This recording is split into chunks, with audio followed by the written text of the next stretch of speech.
네, 여러분, 오늘은 공유결합에 대해서 같이 공부하는 그런 시간을 가져보도록 하겠습니다. 자, 첫 번째 공유결합이라고 나와 있죠? 자, 이 부분. 자, 이 부분부터 같이 한번 해보도록 합시다. 자, 공유결합은 어떤 거 사이의 결합이냐? 자, 적어주세요. 그쵸. 바로, 비금속 원소 사이의 결합을 우리가 공유결합이라고 한다 그랬었죠. 자, 그래서 이제 정확한 정의를 우리가 좀 살펴보면은 이 비금속 원소 사이에 누구를 공유하여? 네, 전자를 공유하여 이루어지는 결합이고요. 앞에서 이온결합을 공부하면서 선생님이 얘기를 했지만 이온결합도 옥텟 규칙의 지배를 받아요. 공유결합도 역시 이 전자를 공유를 하는데 이 전자를 공유하는 그 개수는 역시 옥텟 규칙의 지배를 받는다. 그렇게 이해해 주시면 됩니다. 자, 아래 예시가 나와 있는데요. 자, 수소 원자는 지금 여러분 1주기잖아요. 자, 1주기 원자의 경우에 특히 수소, 요 수소의 경우에는 자, 옥텟 규칙을 우리가 만족한다라고 하면 8개의 전자가 아니라 자, 1주기 원소인 이 수소의 경우에는 껍질에 전자가 2개가 있는 경우를 우리가 이제 옥텟 규칙을 만족한다라고 얘기를 해요. 뭐 듀엣 규칙이라는 용어도 있는데 그냥 일반적으로 우리가 옥텟 규칙이라는 용어로 1주기 원소도 다 포함해서 얘기하게 됩니다. 자, 그래서 여기 그림을 한번 보시면 어떤가요? 네, 지금 수소 원자가 있는데 여기 전자가 하나 있죠? 오른쪽에 있는 수소도 마찬가지로 전자 하나가 있습니다. 그래서 여기 있는 이 친구들이 서로 공유를 하게 되면 자, 여기 나와 있는 것처럼 이처럼 전자를 하나씩 서로 공유를 하게 되고 이 H2라고 하는 이 분자는 총 전자의 개수가 이제 2개인 상황이죠. 그래서 각각의 원자를 따져서 우리가 생각을 해보면 이 수소 입장에서도 전자가 2개를 가지게 있게 되고 자, 오른쪽 수소 입장에서도 전자를 2개를 가지게 돼서 옥텟 규칙을 만족한다. 자, 공유결합의 형성 2번 보도록 하겠습니다. 화면을 조금만 내릴게요. 자, 공유결합의 형성은 선생님이 여기를 이렇게 한번 구성을 해봤어요. 그래서 54페이지 2번의 가를 보시면 단일결합이라고 돼 있고요. 자, 55페이지를 한 장 넘겨보시면 나하고 다의 이중결합과 삼중결합이라고 나와 있습니다. 그래서 이 공유결합의 형성은 선생님이 3가지로 좀 구성을 했어요. 그래서 첫 번째는 이 단일결합이라는 거에 대해서 먼저 좀 얘기를 해볼게요. 그 다음에 두 번째는 이중결합이라는 거에 대해서 얘기를 해보고 그 다음에 마지막으로 삼중결합이라는 거에 대해서 얘기를 좀 해보겠습니다. 대충 느낌이 올 거라고 생각이 좀 들어요. 단일결합이니까 결합선, 우리가 이제 결합선이라고 하는 거 요거 있죠, 요거. 자, 요게 1개인 거고 이중결합은 2개, 삼중결합은 3개인 것을 의미하겠다라고 대강 여러분들이 짐작해 보실 수 있을 겁니다. 자, 그러면 한번 볼게요. 자, 단일결합 보겠습니다. 단일결합은 두 원자 사이에 전자쌍, 자, 적어 주십시오. 1개를 공유하여 옥텟 규칙을 만족한 결합을 단일결합이라고 얘기를 한대요. 여기서 선생님이 전자쌍 1개 좀 밑줄을 그어 볼게요, 여러분. 여러분, 전자쌍 1개라는 것은 전자가 몇 개라는 겁니까? 네, 전자가 2개라는 걸 얘기하는 겁니다. 이런 식으로 2개. 그러니까 전자가 2개인데 이게 나중에 쌍을 이루잖아요. 공유결합을 하게 되면.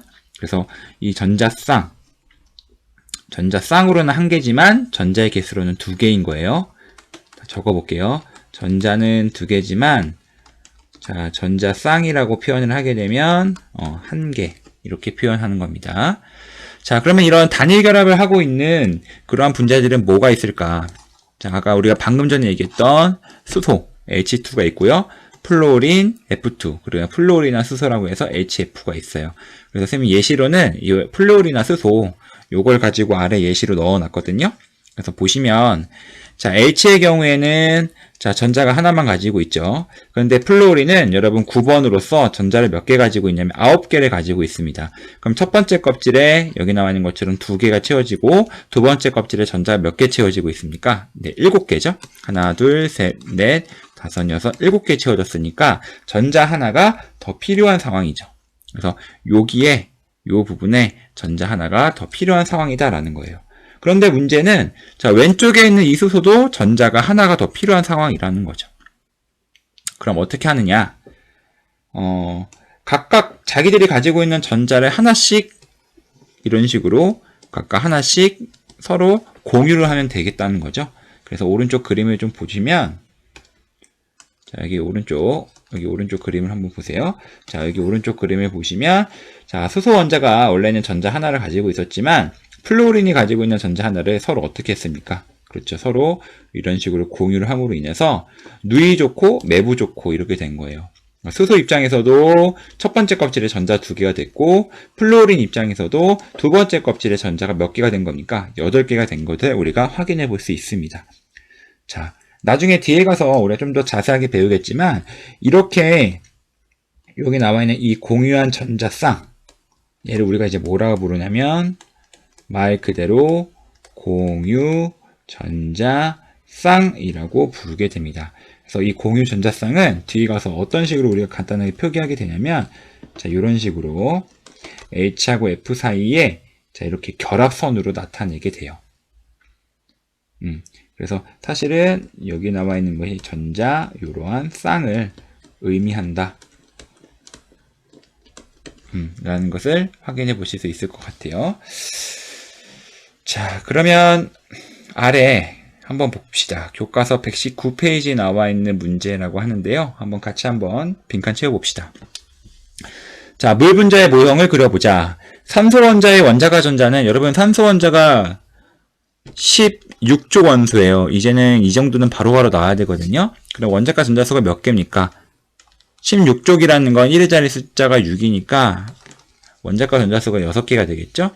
이때 다른 원자과 전자 몇 개와 공유를 하면 지금 원자과 전자수가 6개니까 우리가 원하는 건 몇 개가 돼야 돼요? 8개가 돼야 되잖아요. 그러니까 다른 원자과 전자 2개랑 공유를 해서 비활성 기체인 몇 개의 전자가 돼야 됩니까? 8개의 전자가 돼야 되는 거죠. 그래서 비활성 기체인 누구처럼 여기서는 지금 현재 2주기를 얘기하고 있으니까 자, 전자가 총 10개, 그러니까 가장 바깥쪽 껍질에 전자가 8개 있고 안쪽 껍질에 2개까지 합치면 총 10개, 즉 네온의 전자 배치를 이뤄서 안정해진다라는 거죠. 그 다음 2번 산소 원자는 수소 원자 몇 개와 각각 공유 결합하여 물 분자를 이룬다. 자, 적어봅시다. 몇 개? 2개죠. 산소 원자는 수소 원자 2개와 각각 공유 결합하여 물 분자를 이룬다. 자, 오른쪽 그림을 보시면 훨씬 더 잘 이해가 될 거예요. 자, 여기 보십시오. 자, 이게 H2O니까 사실은 수소 2개와 산소 하나로 공유 결합이 이루어지겠죠? 근데 이제 산소의 경우를 보게 되면 지금 보면 전자가 2개가 부족하고요. 이 부족한 전자를 각각 어디서 받아오는 겁니까? 각각 자, 왼쪽에 있는 수소로부터 전자를 받아오는 거죠. 하지만 그것으로 끝나는 게 아니라 동시에 누가 가지고 있는 산소 본인이 가지고 있는 얘가 가지고 있는 전자 2개도 누구랑 공유해야 돼요? 자, 왼쪽에 있는 수소와 공유를 해야 됩니다. 그래서 이거를 그림을 좀 그려보면은 예를 들어서 이런 식으로 그림을 그릴 수 있죠. 자, 이제 산소가 있죠. 자, 첫 번째 껍질에 전자가 몇 개 있습니까? 2개가 들어가겠죠. 자, 그 다음에 두 번째 껍질 그려볼게요. 자, 이런 식으로 두 번째 껍질을 그려보겠습니다. 그 다음에 누구랑 수소랑 1 플러스겠죠? 역시 1 플러스인 수소랑 이런 식으로 공유 결합을 이룰 것이다. 자, 이때 수소가 가지고 있는 전자를 선생님이 검은색으로 표시를 해볼게요. 그 다음에 산소가 가지고 있는 이 최외곽 전자를 파란색으로 한번 표시를 해보면 자, 이렇게 되는 거죠. 자, 하나, 둘, 셋, 넷, 다섯, 여섯 이런 식으로 표시할 수가 있는 거죠. 자, 그래서 자, 보시면 수소 입장에서도 자, 여기 있는 이 수소 입장에서도 전자가 몇 개가 됐으니까 1개, 2개가 됐죠? 자, 위에도 마찬가지고요. 그 다음에 자, 산소 입장에서 한번 봅시다. 자, 여기 산소 입장에서도 보면 자, 파란색 전자 6개, 수소가 가지고 있는 검은색 전자 2개를 해서 총 몇 개가 됩니까? 8개의 전자가 되죠? 자, 이런 식으로 결합이 이루어지게 된다. 그래서 이거 그림대로 선생님이 다시 그림을 한번 그려보면 자, 이게 산소가 있고 소소가 있으면 아까도 얘기했듯이 공유전자성은 이런 식으로 짝대기를 표시할 수 있다 그랬죠? 그래서 우리가 보통 H2O는 자, 이렇게 그림을 그리던가 아니면 이렇게 그림을 그리던가 뭐 이런 형태로 그림을 나중에 표시를 하게 됩니다. 자, 아래에 한번 볼게요. 암모니아 분자의 모형을 그려보자 라고 나와 있습니다. 여러분들 질소 원자는 15족 원소죠? 그러니까 원자가 전자수가 5개잖아요. 그러니까 우리가 원하는 건 8개를 만드는 거니까 다른 원자랑 전자 몇 개를 공유하면 될까요? 그렇죠. 3개를 공유하면 되겠죠? 그럼 역시 질소 원자도 2주기 원소다 보니까 결과적으로 비활성 기체 누구처럼 됩니까? 그렇죠. 네온처럼 되게 됐죠. 그래서 네온의 전자 배치를 이루어 안정해집니다. 자, 질소 원자는 수소 원자 몇 개와 자, 3개와 각각 공유 결합하여 암모니아 분자를 이룬다. 우리가 알고 있는 암모니아 분자의 화학식은 NH3죠. 자, 역시 오른쪽에 생 그림 한번 그려볼게요. 자, 가운데 이제 원자 핵이 있을 거죠. 자, 거기에 첫 번째 껍질에 이런 식으로 전자가 2개가 있을 겁니다. 그 다음에 역시 자, 두 번째 껍질이 있을 것이고요. 자, 그 다음에 이제 여기에 이제 누가 오는 겁니까? 수소 3개가 오는 거죠. 그래서 자, 이런 식으로 자, 수소가 오고 이렇게 하나, 둘, 자, 3개 이렇게 공유를 할 거고요. 자, 각각 원래 수소가 가지고 있던 전자 하나씩 그려주시고 자, 그 다음에 질소 원자의 두 번째 껍질에 있는 전자 몇 개가 있어야 됩니까? 5개 있어야 되죠? 자, 그래서 하나, 둘, 셋, 넷, 5 이렇게 우리가 그림을 그려줄 수 있겠습니다. 그래서 한번 세보세요. 자, 수소 원자의 경우에 어떻습니까? 각각 전자가 2개씩 된 셈이 됐고요. 질소 원자도 두 번째 껍질에 있는 전자의 개수를 한번 세볼까요? 하나, 둘, 셋, 넷, 5, 6, 7, 8개 이런 식으로 해서 우리가 그림을 좀 그려낼 수 있겠습니다. 자, 다음 장 보실게요. 자, 지금까지는 이제 단일 결합이라고 한 부분을 좀 얘기를 했었고요. 자, 이제 이중 결합 한번 얘기해 볼게요. 자, 이중 결합은 두 원자 사이에 전자쌍 몇 개라고 답하면 됩니까? 그렇죠. 2개라고 답하면 되겠죠. 단일 결합이 전자쌍 1개니까요. 자, 그래서 2개를 공유하여 옥텟 규칙을 만족한다. 자, 어떤 분자들이 있느냐? 자, 산소, 우리가 O2라고 얘기하는 산소 분자도 있고요. 자, 요것도 많이 나와요. 이산탄소 분자. 요거는 좀 잘 알아주세요. 자, 이산탄소 분자도 이중결합으로만 이루어진 물질이다. 자, 그래서 산소 한번 보면, 그림 한번 봅시다. 역시 여기하고 여기에 전자가 2개가 부족하죠? 16쪽 원소니까 6개의 전자를 가지고 있을 거예요. 원자과 전자수가. 자, 여기 역시 2개가 부족합니다. 그럼 어떻게 하느냐? 자, 왼쪽에 있는 산소와 오른쪽에 있는 산소가 각각 2개씩의 전자를 서로 공유하는 그런 상황을 만들어주면 돼요. 그래서 오른쪽 그림 한번 보시겠어요? 자, 여기 보시면, 자, 이런 식으로 왼쪽에 있는 산소가 있고요. 이렇게. 그 다음에 오른쪽, 한번 표시를 해볼까요? 자, 왼쪽에 있는 산소에서의 전자를 선생님이 이렇게 노란색으로 표시를 했고, 자, 오른쪽 산소가 가지고 온 전자를 이렇게 빨간색으로 표시를 해볼게요. 그래서 이처럼 각각 전자 2개씩을 서로 공유를 하게 되는 셈이 되는 거죠. 자, 그러면 왼쪽 산소 입장에서는 전자가 몇 개가 되는 겁니까? 하나, 둘, 셋, 넷, 5, 6, 7, 8개 이렇게 되는 거고요. 그 다음에 역시 오른쪽 산소 입장에서도 전자가 몇 개가 되는 겁니까? 오른쪽 산소 입장에서 전자가 하나, 둘, 셋, 넷, 5, 6, 7, 8개 이런 식으로 옥텟 규칙을 만족하겠다. 자, 그 다음 CO2도 보실게요. CO2. 여러분 CO2의 어떤 그림을 잘 보세요. CO2를 보시면 가운데 이제 누가 있습니까? C가 있다는 걸 확인해 볼 수 있어요. 자, 뒤에 가서 얘기를 하겠지만 여기서 간단하게만 좀 얘기를 할게요. 자, CO2를 구성하고 있는 원자가 있어요. 누가 있습니까? C가 있고 O가 있어요. 근데 C는 몇 개죠? 1개고요. 산소는 지금 몇 개로 구성이 되어 있으니까 2개로 구성이 되어 있죠. 이처럼 어떤 분자를 형성할 때 원자의 개수가 적은 애, 지금 CO2의 경우에는 누가 더 적습니까? 탄소가 더 적죠? 이렇게 원자의 개수가 적은 애가 뭐가 되냐면 그 분자의 중심 원자가 될 겁니다. 요거를 좀 하나 기억을 해주세요. 그래서 CO2를 딱 봤을 때, C가 5보다 개수가 적으니까 중심 원자의 가능성이 많구나. 그렇게 접근하시면 돼요. 자, 역시 위에 그림을 좀 보시면, 자, 산소가 있는데 역시 전자가 2개가 부족했죠. 그래서 누구로부터? 자, 요 탄소로부터, 자, 탄소가 가지고 있는 최외곽 전자, 이 2개. 그다음 역시 여기도 원래 이 탄소가 가지고 있는 전자 2개죠. 자, 이렇게 각각 이 산소가 탄소가 가지고 있던 전자 2개씩을 서로 공유를 하게 됩니다. 역시 산소. 자, 산소가 가지고 있는 전자 2개도 탄소에 공유를 해야겠죠. 그래서 이 탄소 입장에서 보게 되면은 자, 최외곽 껍질에 전자가 지금 몇 개가 있는 셈이 됩니까? 여기 4개, 여기 4개 해서 8개의 전자가 되게 되는 겁니다. 자, 아까 선생님이 단일 결합을 짝대기 하나로 이거 이제 우리가 과학적인 용어로 결합선이라고 표시하는데 단일 결합의 결합선 하나로 표시를 했다라고 한다면 그럼 여기 나와 있는 이 전자쌍 2개 요거는 이제 우리가 어떻게 표현하느냐 이렇게 표현해요. C가 있고 자 산소가 있는데 자 전자쌍이 지금 현재 2개가 있으니까 자 요런 식으로 전자쌍을 표시할 수가 있게 됩니다. 자 지금 이렇게 표시하는 방법은 뒤에 가서 좀 자세하게 할 거예요. 루이스 구조식이라고 해가지고요. 뒤에 가서 자세히 하도록 하겠습니다.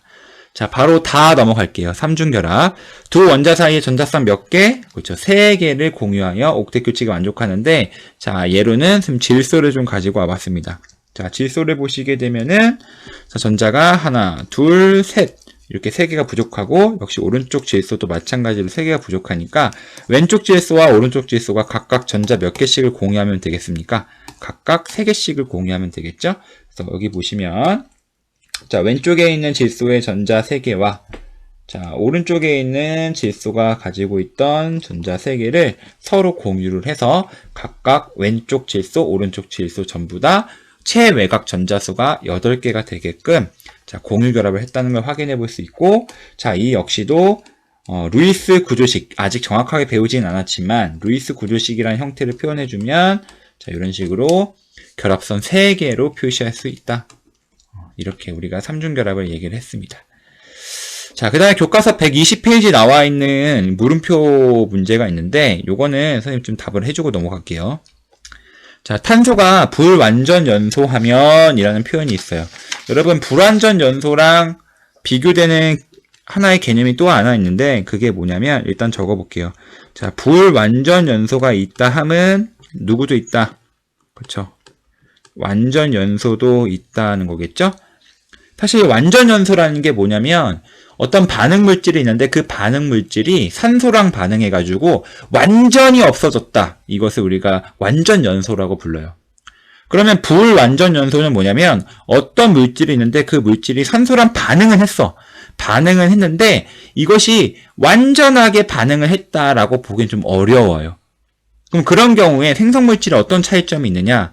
일단 완전연소, 만약에 탄소로만 이루어져 있었다라고 한다면 이 완전연소를 하게 되면 그 결과 CO2라는 기체만 만들어지지만 불완전연소의 경우에는 사실은 CO2뿐만 아니라 뭐도 만들어지냐면 자 이게 보시면 자 이거는 지금 화학 반응식을 좀 완성시켜 주냐고 이렇게 써줄게요.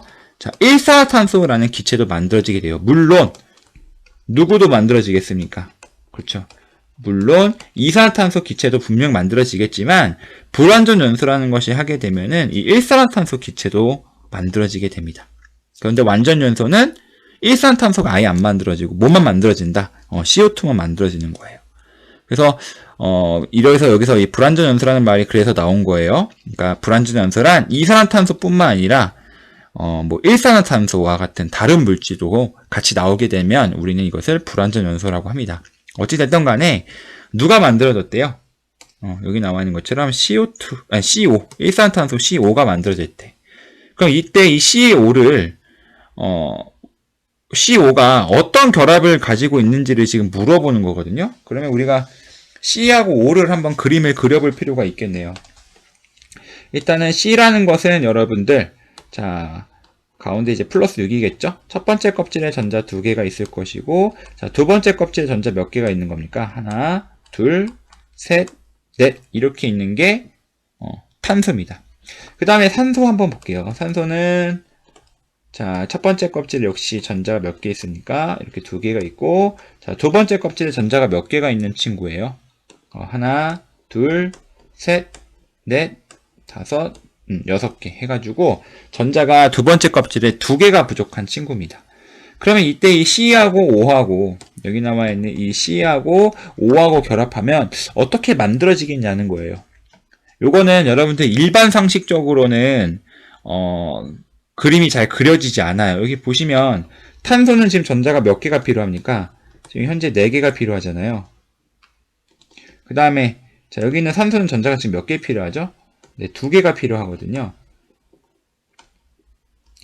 그러니까 뭔가 이 수요와 공급이 딱딱 맞아야 되는데 지금 이 상황에서는 수요와 공급이 딱딱 맞지 않아요. 잠깐 위로 올라가서 보시면 자, CO2에서 C를 보시면 지금 수요가 몇 개예요? 4개의 수요가 있잖아요. 근데 이 4개의 수요를 요 탄소, 가운데 있는 탄소가 4개의 수요를 각각 왼쪽에 있는 산소로부터 2개를 받고 오른쪽에 있는 산소로부터 2개를 받는 거예요. 그러니까 이러한 수요가 만족이 되는 거죠. 그 다음에 산소도 마찬가지로 2개의 수요가 있는데 그 2개의 수요, 여기도 2개의 수요, 각각 탄소로부터 2개씩 받는 거죠. 이렇게 수요와 공급이 딱딱 맞으면 되는데 문제는 여기서는 지금 하나는 2개가 필요하고 하나는 4개가 필요하다 그러니까 이 서로 필요로 하는 개수가 좀 달라요. 이런 경우에는 우리가 알고 있는 일반 상식적으로는 이 결합이 만들어지지가 않습니다. 그래서 이거는 선생님 그냥 결과만 그려줄게요. 결과만 그리게 되면 어떻게 그림을 그리게 되냐면 자, 탄소가 있잖아요. 자, 이렇게 탄소가 있습니다. 자, 이거 안쪽 껍질에 있는 전자도 같이 그려볼게요. 자, 첫 번째 껍질에 전자가 이제 2개가 있죠. 자, 그 다음에 자, 이제 두 번째 껍질도 마저 그려볼게요. 자, 두 번째 껍질이 있고 자, 얘는 이것은 그냥 바로 그리겠습니다. 자, 이렇게 산소랑 첫 번째 껍질 이렇게 있고 역시 얘도 분명히 아유 이쁘게 동그라미가 안 나오네요. 미안합니다. 이렇게 나오는데 자, 탄소가 가지고 있는 최외곽 전자수 4개잖아요. 자, 그 중에서 전자 2개만 공유 결합을 하는데 사용이 되고요. 자, 그 다음에 산소가 가지고 있는 최외곽 전자수 6개 있죠. 자, 이 6개 중에 2개만 역시 공유 전자가 되고, 그 다음에 전자가 지금 몇 개가 남습니까?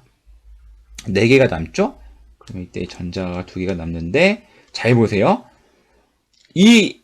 원래 이 산소가 가지고 있는 이 전자 2개가 어떻게 되냐면, 마치 탄소에서 전자를 하나 가지고 온 것처럼 이런 식으로 자, 이런 식으로 아예 공유 전자를 하나만 주는 게 아니고 탄소한테 하나만 주는 게 아니고 산소가 가지고 있던 이 최외곽 전자 2개를 아예 공유하는 물질로 써버리게 돼요. 이 부분이 좀 특이하죠? 여기 이 부분이 좀 특이하죠? 그래서 결과적으로는 이걸 조금 쉽게 그리면 이런 식으로 삼중결합이 만들어지게 됩니다. 일산탄소의 경우에는 그래요. 그래서 여러분이 알고 있는 일반 상식과는 조금 다르죠. 그리고 이 CO라는 걸 보시게 되면은 여러분들 나중에 뒤에 가서 배울 건데 굉장히 불안정한 물질이라서 주변에 산소가 있다 그러면 이 일산탄소가 주변에 산소와 반응을 해가지고 바로 누가 됩니까? 바로 자, CO2가 되는 그런 특징이 있습니다. 그래서 일산탄소는 뒤에서 좀 더 자세하게 얘기할 기회가 있을 것 같아요. 그래서 일산탄소는 삼중결합을 이루고 있다. 그래서 교과서 120페이지에 지금 우리가 지금 삼중결합을 하고 있잖아요. 여기 보시면 삼중결합을 하고 있잖아요. 그러니까 이 삼중결합 부분에 그래서 나온 거예요. 자, 일단 이거는 그렇다 하고 넘어가겠습니다. 자, 그럼 우리 연습 문제 같이 한번 풀어볼게요. 자, 조금만 화면에 한눈에 보이도록 해보겠습니다. 자, 그린 가와나는 중성원자 A에서 C가 화합물을 생성하는 과정을 모형으로 나타낸 것이다. 라고 나와 있죠. 자, 이에 대한 설명으로 옳은 것만을 보기에서 있는 대로 고른 것은 단 A에서 C는 임의의 원소 기호이다. 라고 나왔는데요. 선생님 같은 경우에 이러한 문제를 풀 때면 항상 실제 원소에 대입해서 문제를 풉니다. 자, 한번 풀어볼게요.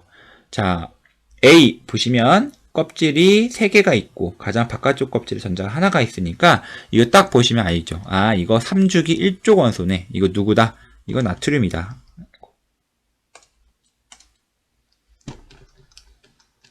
자, 그 다음에 B 보십시오. 2배의 껍질을 가지고 있는데 지금 전자가 하나 부족하네. 즉 2주기 17족 원소구나. 누구다? 염소 아닙니다. 플루오린이죠. 자, 그러면 어떻게 돼요? 여기 있던 이 전자 하나를 여기를 주겠죠. 그래서 A가 가지고 있던 전자 하나를 B한테 주게 돼서 A는 전자를 하나 잃게 되고요. F는 전자를 하나 얻게 되죠. 그래서 어떤 결합이 만들어지는 겁니까? 양이온과 음이온 사이의 결합, 금속과 비금속의 결합, 즉 이온 결합이 만들어지게 되는 거죠.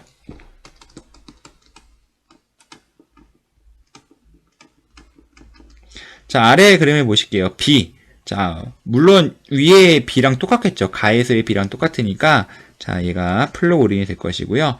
자, 탄소는 두 번째 껍질에 하나, 둘, 셋, 넷, 다섯, 6개니까 2주기 16족 원소니까 누구예요? 산소죠. 플루오린이고요. 그래서 자, 이 친구들이 결합을 하게 되면 어떻게 된다? 이렇게 된다. 그래서 자, 이것이 우리가 잘 알고 있는 OF2 플루오린이나 산소가 되고요. 무슨 결합입니까? 이거 공유 결합이죠.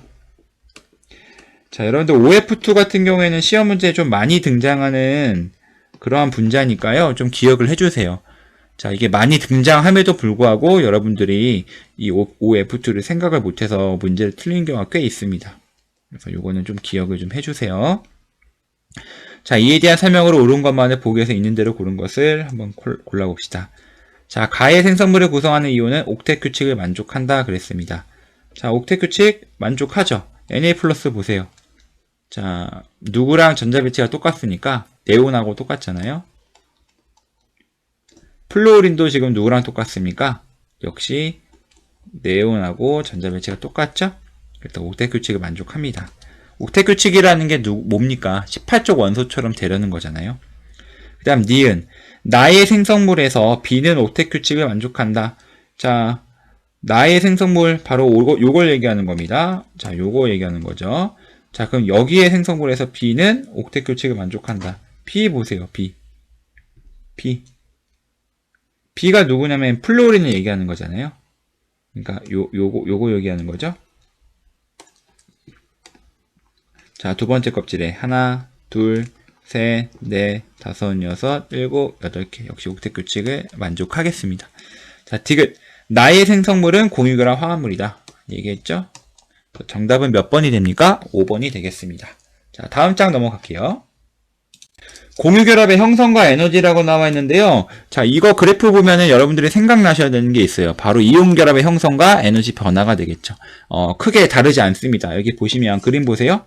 두 개의 원자가 서로 멀리 떨어져 있을 때는 상호작용이 없다가 이제 둘 사이가 이제 가까워지는 거죠. 여기 나와 있는 것처럼. 자, 가까워지게 되면은 점점 어떻게 됩니까? 에너지가 낮아지게 되는 거죠.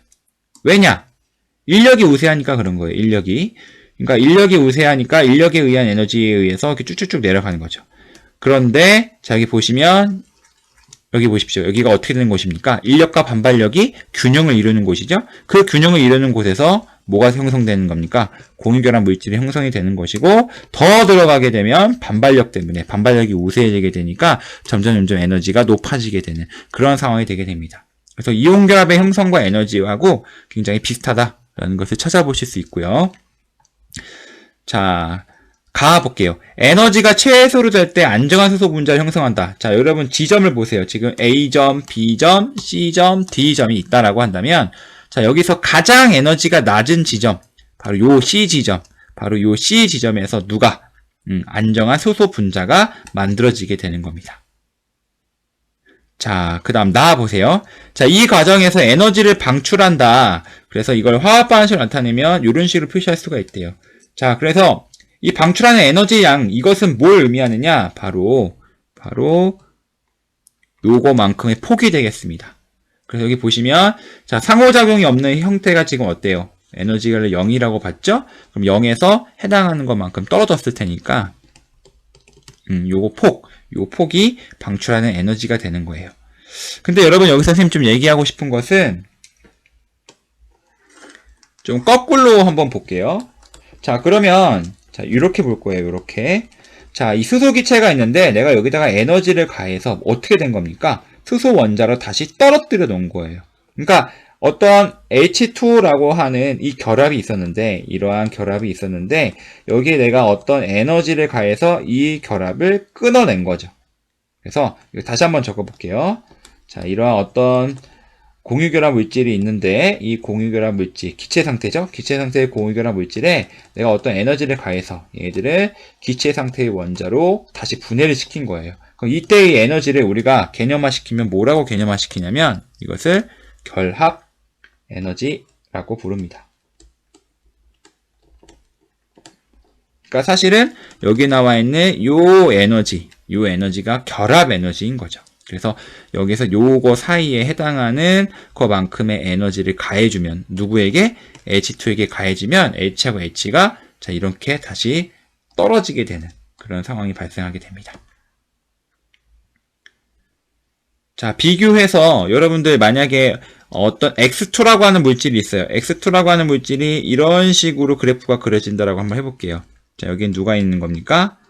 이렇게 X2라는 물질이 있는 거죠. 그러면 H2하고 X2 중에 자, 위에는 H2고 아래는 X2인데 그럼 H2하고 X2 중에 누가 결합 에너지가 더 큰 겁니까? 누가 더 크다? 그렇죠. H2가 아니라 X2가 결합 에너지가 더 큰 겁니다. 결합 에너지가 더 크다는 건 X2가 H2에 비해서 결합력이 어떻다는 거예요? 각 원자가 결합하고 있는 이 공유 결합력이 그렇지 X2가 더 크다는 거예요. 그러니까 X2가 더 크니까 더 많은 에너지를 가해주어야 원자 상태로 만들 수가 있겠죠. 그 다음 다 많은 양의 에너지를 방출할수록 결합이 강하고 안정하다. 자, 방금 전에 얘기했잖아요. X2를 형성할 때 원래 여기 이제 X하고 X가 이렇게 떨어져 있었는데 이 X하고 X가 거리가 가까워지면서 X2가 되기까지 요만큼의 에너지를 방출할 거예요. 그러니까 방출하는 에너지가 많으면 많을수록 여기 나와 있는 이 X2처럼 점점 이 에너지의 극소점이 점점 내려갈 테니까 많은 양의 에너지를 방출할수록 결합은 강하고 안정하다라는 걸 확인해 볼 수 있어요. 그만큼 결합 에너지가 커지잖아요. 점점 폭이 커지잖아요. 여기 폭이. 그 다음 자, 결합 길이를 또 이 그래프에서 확인할 수가 있는데요. 공유 결합을 형성하고 있는 분자에서 두 원자핵 사이의 거리를 결합 길이라고 합니다. 자, 색깔을 선생님 좀 바꿔보면 자, 현재 H2의 경우에 보면 지금 참 이렇게 되어 있는데 지우개를 잠깐만 지워볼게요. 자, 지워보면은 자, 지금 현재 몇이라고 나와 있습니까? 74라고 나와 있죠? 즉, 요 H하고 요 H 사이의 원자핵 사이의 거리가 몇이다? 74. 물론 단위는 PM이라고 해가지고 자, 우리는 이걸 피코미터라고 불러요. 이때 이 피코는 10의 마이너스 12승 자, 미터를 얘기합니다. 그래서 우리가 여기서 예측할 수 있는 그러면 수소 원자의 원자 반지름은 몇이 되는 거겠습니까, 여러분? 2분의 74pm이 되는 거죠. 그래서 37pm이 수소의 원자 반지름이 되는 겁니다. 자, 그래서 우리가 이 결합 길이라는 것도 어디까지? 극소점까지. 어디서 어디까지? 자, 요 부분에서 요 극소점까지. 요 부분의 거리가 r이라고 한다면 이때 2분의 r이 뭐가 되는 거예요? 바로 그 공유결합한 물질의